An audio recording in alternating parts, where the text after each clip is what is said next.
ఈ ఫిబ్రవరి 15 మహాశివరాత్రి. మహాశివరాత్రి పర్వదినం అయిపోగానే ఫిబ్రవరి 16న మకర రాశిలోకి చంద్రుడు వస్తున్నాడు. ఆల్రెడీ మకర రాశిలో కుజుడు ఉన్నాడు.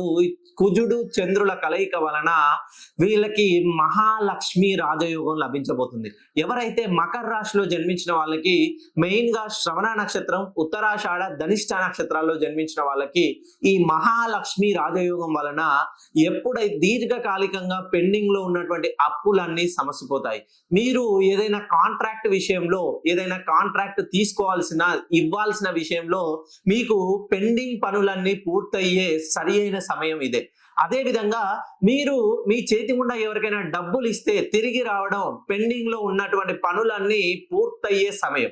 అలానే మీరు విదేశాల్లో ఉంటూ ఏదైనా ఉద్యోగ స్థాన మార్పిడి కానీ, ఏదైనా నూతనంగా నెలకొల్పాల్సింది కానీ, నూతనంగా పెట్టుబడులు పెట్టాల్సిన విషయంలో మీకు శుభ పరిణామాలు కలిగే యోగం అంటే ఈ ఫిబ్రవరి 16కు మించిన యోగం లేదండి. ఒక్కసారి మీరు మకర రాశిలో జన్మించినట్లయితే మీ పేరులో 6 అక్షరాలు ఉంటే ఆ 6 అక్షరాల్లో ఓవెల్ స్థానాలు సరి స్థానాల్లో ఉన్నాయా, సరి బేసి స్థానాల్లో ఉన్నాయా చెక్ చేసుకోండి. ఎందుకంటే లక్ష్మీదేవి మిమ్మల్ని కరుణించబోతుంది. ఆ లక్ష్మీదేవి కటాక్షం కావాలంటే మీ పేరులో ఉన్న దోషాన్ని తప్పకుండా సవరించాల్సిందే.